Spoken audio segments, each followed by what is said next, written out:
This next, actually I'm going to read a quote first.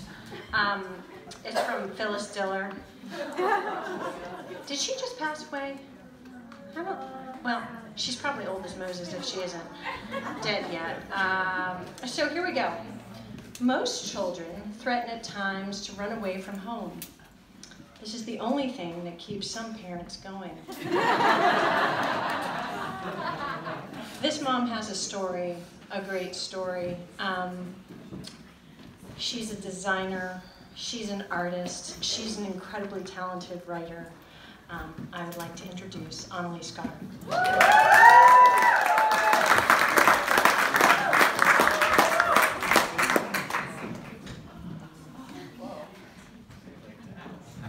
I am so glad I'm not directly following anyone. Let's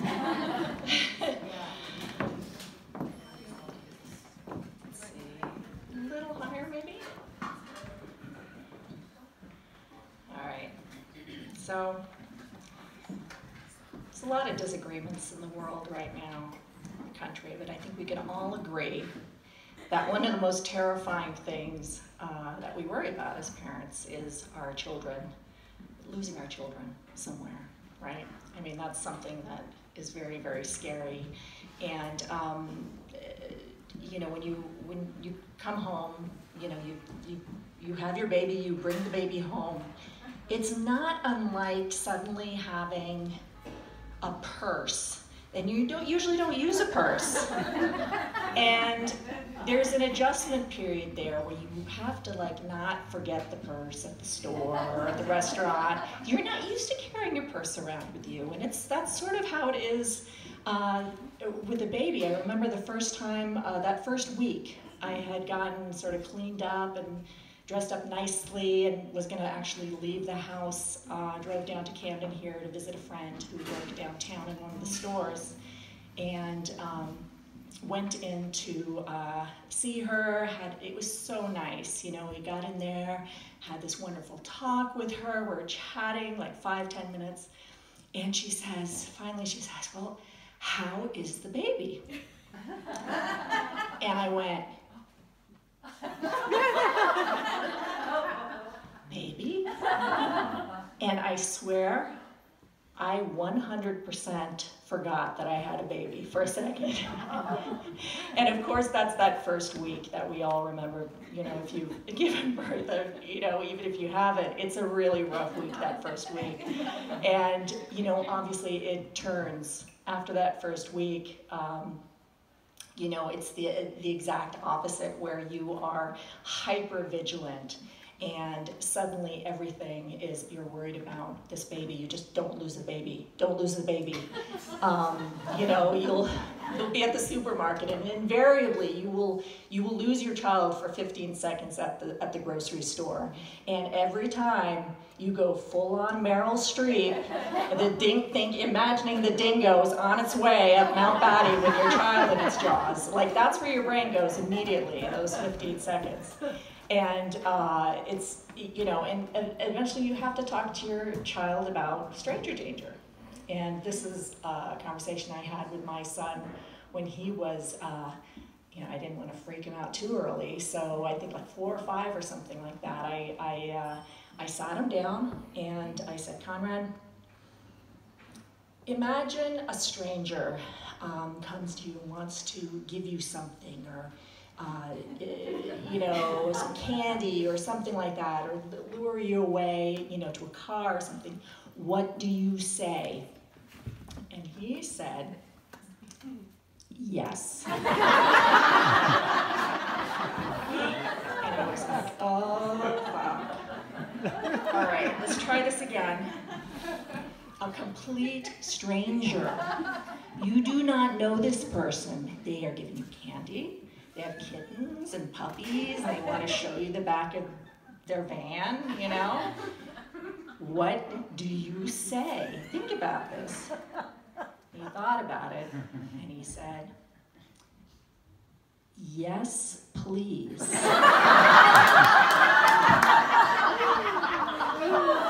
So it gets better, you know, they get older, and you just assume they're a little bit too difficult to get into a van at some point. You know, they can run fast. You know, that worry sort of tapers off a little bit, and it gets to a point where your responsibility as a parent is to give them a little more independence and to let them sort of, let the leash out a little bit. And in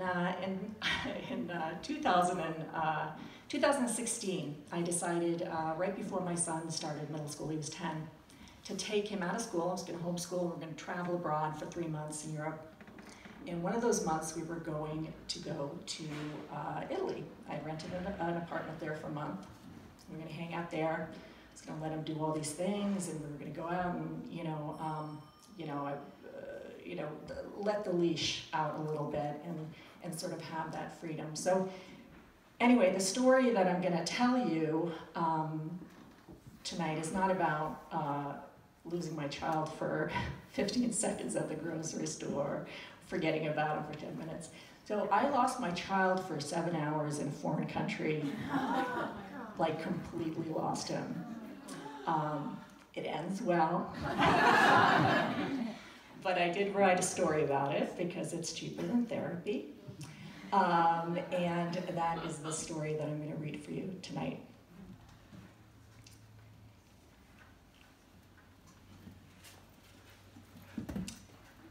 I asked the policeman if anyone speaks English. All 5 uniform-clad men behind the bulletproof glass at the police station shake their head no. I'm bordering on frantic. I was reasonably calm when he was missing at 1 hour, annoyed at 2 hours, slightly panicky at 3 hours, and full-on apeshit at 5. I have lost my son, I say in English, trying to keep my shit together.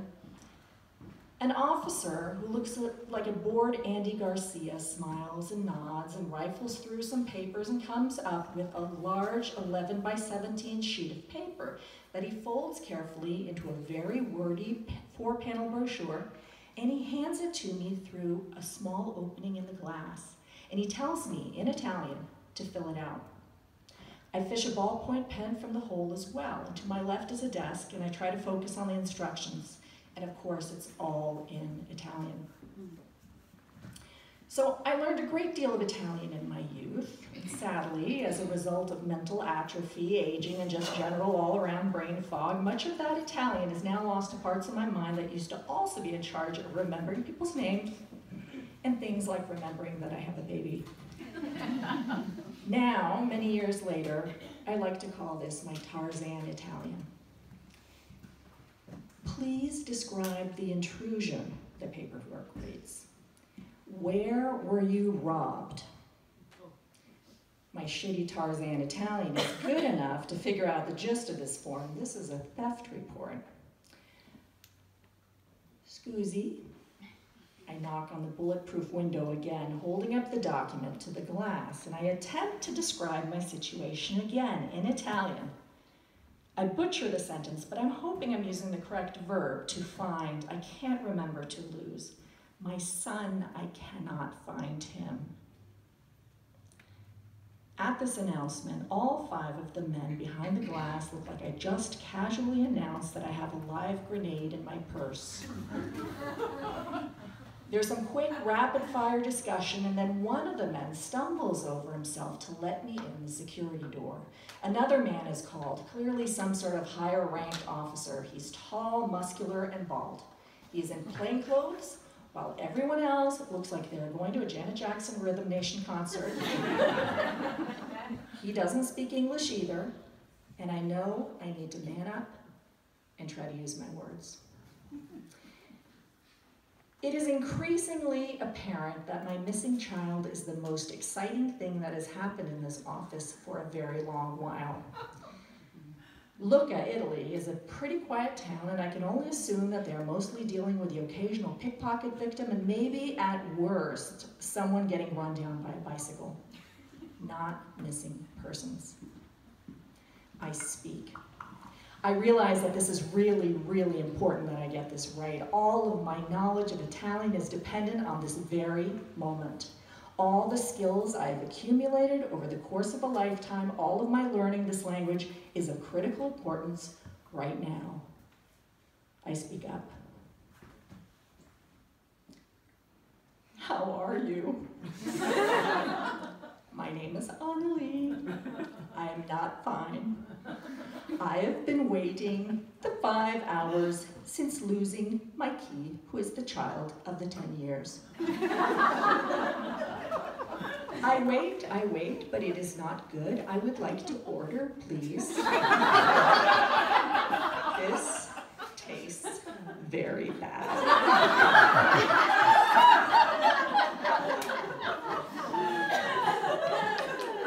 So, Jackson 5 is alarmed at this. They're all raising eyebrows and looking at each other, and I feel validated enough to continue.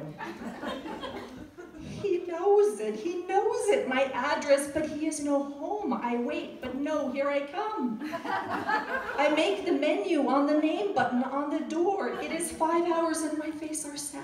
Do you recommend the fish?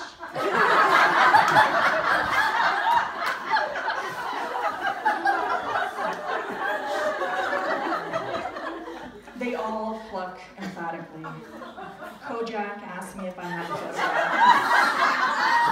I do. I rustle through my bag. I'd like to share a starter. I've anticipated this and I've brought my iPad and they asked me if I have a cell phone. No, I say. Do I have a husband? No. No cell phone, no husband. Clearly, I am completely fucked. I present the group with a recent photo of Conrad smiling with a stuffed dolphin on his head, and the men all take photos of my iPad. Here we are, I choke out. There are 2 of us. He is very, very tall, like a very, very, very small waiter. Do you have a special today?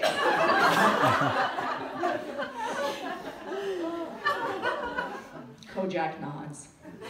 We will call the hospital first, he says. And I nod, tears welling up in my eyes. And he asked me what he was wearing when he disappeared. I know he was wearing shorts, a red shirt, and sandals. He's wearing a half glass of bubbly pants.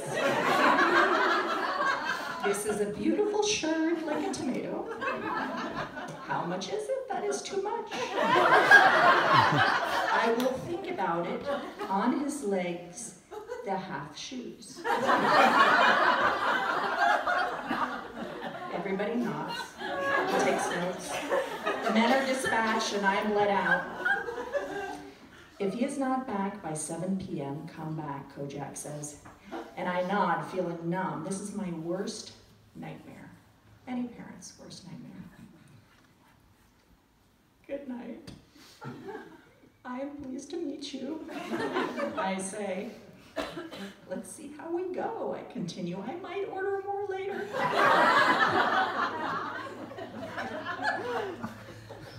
I wander home alone as it's getting dark, exhausted from combing the streets all afternoon. Hours of fruitless searching.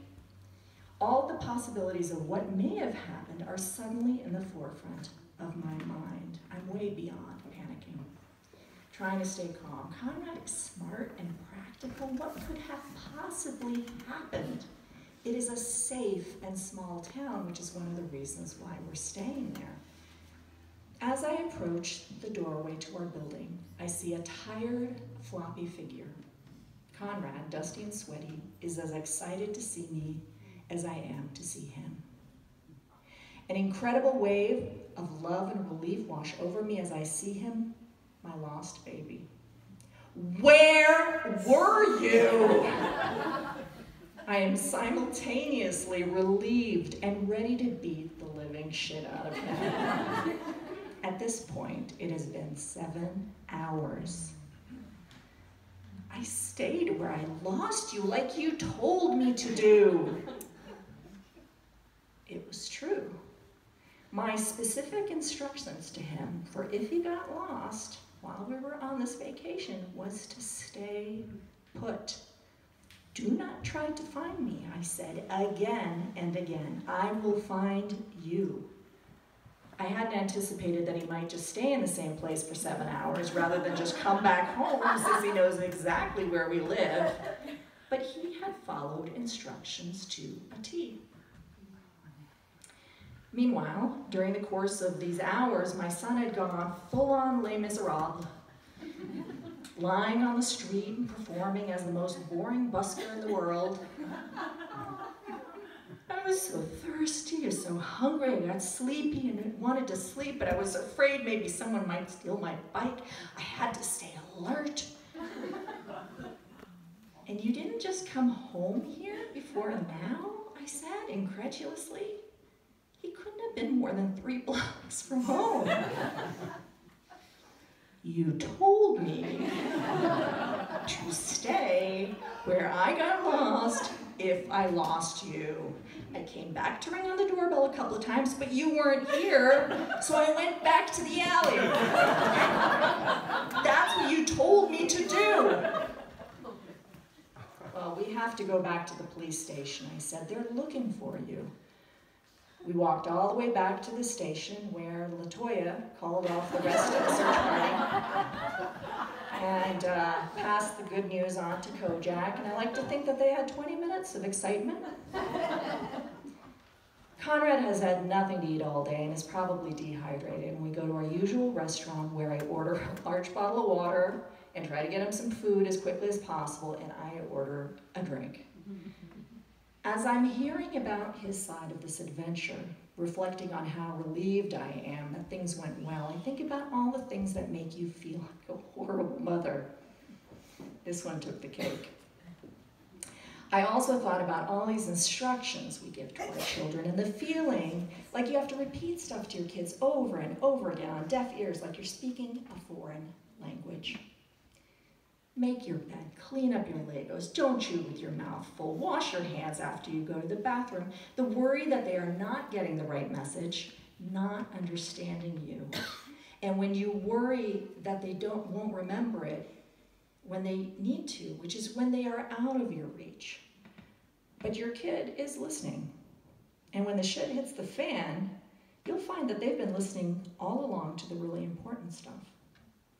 And at the end of the day, everyone is just doing their best because we don't always have the right words and we feel misunderstood some of the time and many times just ignored. And one day your child will be out of your sight for real because that's what's supposed to happen. And you have to trust that they know what to do. The waiter came back out with Conrad's food and asked me if I would like anything besides my very big glass of wine. "No. It is good, a biggest of the drink in the large bowl," I say to the waiter in perfect Tarzan Italian.